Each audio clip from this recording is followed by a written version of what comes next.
Assalamualaikum warahmatullahi wabarakatuh. Selamat pagi teman-teman. Tabi pun. Hari ini kami akan membahas tentang reaksi terang dari fotosintesis dari mapel biologi. Di sini saya sebagai moderator Reisha Sofila dan rekan-rekan saya Putu Diana Yesita, Madi Juan Fernandes, Madi Angelita Rahman Syaiful Anwar, Reza Bayu Saputra, dan Safin Ashifa. Yang pertama kita akan membahas tentang pengertian fotosintesis.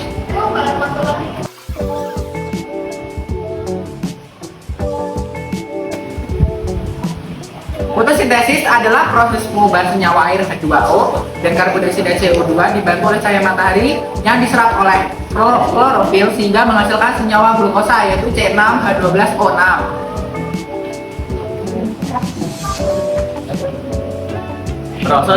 Proses fotosintesis yaitu melalui cahaya matahari bertugas untuk menyempurnakan proses fotosintesis. Yang kedua, klorofil. Klorofil atau zat hijau daun pada tumbuhan menyebabkan daun berwarna hijau. Selanjutnya, karbon dioksida.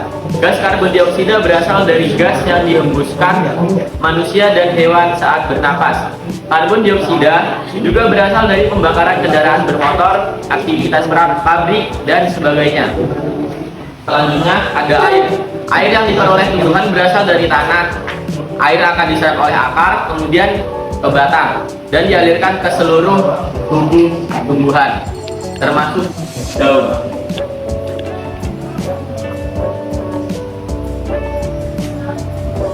Reaksi terang.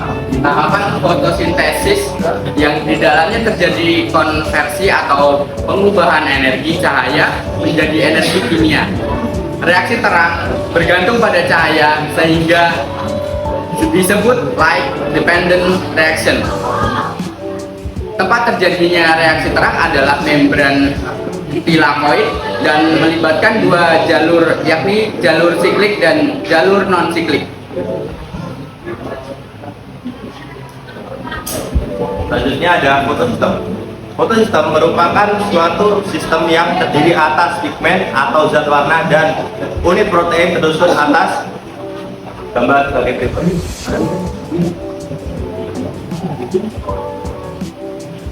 Fotosistem terdiri dari fotosistem 1 dan fotosistem 2. Fotosistem 1 fotosistem yang menyerap semua energi cahaya dengan panjang gelombang 700 nanometer atau P700. Fotosistem 2 fotosistem yang menyerap semua energi cahaya dengan panjang gelombang 680 nanometer atau P680. Selanjutnya yaitu jalur elektron non-siklik. Fotofosforilasi non-siklik adalah reaksi dua tahap yang melihat dua fotosistem klorofil yang berbeda, yaitu fotosistem 1 dan 2. Dalam fotofosforilasi non-siklik, pergerakan elektron dimulai di fotosistem 2, tetapi elektron tidak kembali ke fotosistem 2. Mula-mula, molekul air diurai menjadi 2H+, setengah oksigen dan 2 elektron. 2 elektron dari molekul air tersimpan di fotosistem 2, sementara hidrogen akan digunakan pada reaksi yang lainnya dan oksigen akan dilepas ke udara bebas.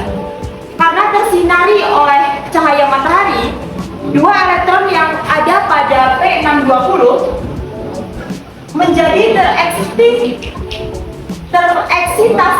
dan keluar menuju asekton elektron primer. Setelah terjadi transfer elektron, P620 menjadi defisiensi elektron, tetapi dapat cepat dipulihkan berkat elektron dari hasil penguraian air tadi. Setelah itu, mereka bergerak dari rantai transfer elektron yang membawa melewati plastoquinin, kompleks sitokrom, plastosianin, dan akhirnya sampai di fotosistem 1, tepatnya di P700. Perjalanan elektron di atas disebut juga dengan skema Z. Sepanjang perjalanan di rantai transfer 2 elektron tersebut mengeluarkan energi untuk reaksi sintesis kemiosmosis ATP dan kemudian menghasilkan ATP.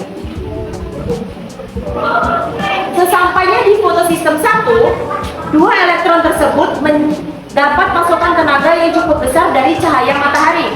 Kemudian, elektron itu bergerak ke molekul aseton, peredoksin, dan aktifnya sampai di ujung rantai transport elektron. Dengan bantuan suatu enzim bernama peredoksin, NADP reduktase ditingkatkan FNR, disingkat FNR, NADP+, H+, dan elektron tersebut menjalani suatu reaksi, yaitu NADP+, plus H+, plus 2 elektron menjadi NADPH. NADPH sebagai hasil reaksi di atas akan digunakan dalam reaksi Calvin-Benson atau reaksi gelap.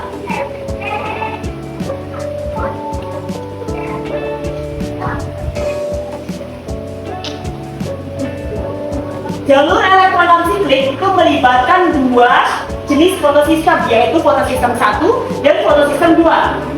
Yang kedua, hasil jalur elektron non-siklik adalah ATP, NADPH, dan oksigen.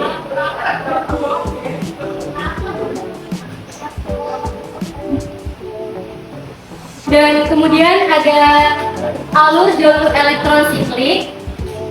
Salah satu bahan dari fotosintesis yaitu klorofil dengan memiliki pusat reaksi yang dinamakan P700 atau fotosistem 1. P700 ini merupakan tempat menangkap cahaya yaitu dengan gelombang 700 nanometer.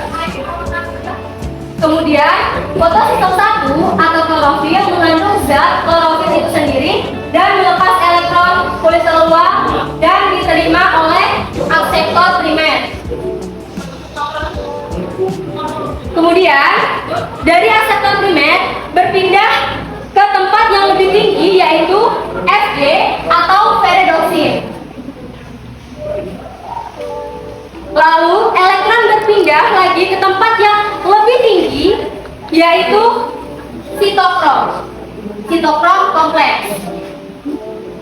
Kemudian berpindah ke tempat lebih rendah yaitu plastoprimir atau bisa disebut dengan PC. Karena sitokrom adalah tempat yang paling tinggi dan plastocyanin adalah tempat yang paling rendah, maka otomatis akan mengeluarkan sebuah energi yang akan dimanfaatkan untuk membuat ATP. Lalu, elektron yang ada di plastocyanin tadi akan kembali diteruskan ke fotosistem 1 atau P700.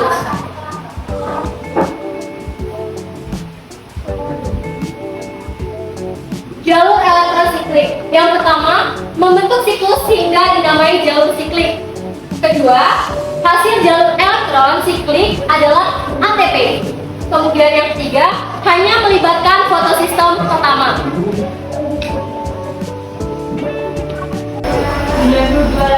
Baik, tadi kita akan membahas tentang perbedaan dari jalur elektron non-siklik dan jalur elektron siklik. Untuk pembahasan yang pertama, fotosistem yang terlibat pada jalur elektron non-siklik, fotosistem 1 dan 2. Sedangkan pada jalur elektron siklik adalah sistem yang terlibat adalah fotosistem 1. Pada poin kedua yaitu siklus pada jalur elektron dan jalur elektron non-siklik tidak membentuk siklus, sedangkan pada jalur elektron siklik membentuk siklus. Untuk poin ketiga, fotolisis air. Pada jalur elektron non-siklik, fotolisis air terjadi, sedangkan pada jalur elektron siklik tidak terjadi. Untuk poin yang terakhir, hasil dari jalur elektron non-siklik adalah ATP, NADPH, dan oksigen. Sedangkan pada jalur elektron siklik menghasilkan hanya ATP saja. Jadi kesimpulannya adalah hasil reaksi terang adalah ATP, NADPH, dan oksigen. Oksigen akan dilepaskan oleh tumbuhan dan digunakan makhluk hidup lainnya. Sementara ATP dan NADPH digunakan dalam reaksi gelap.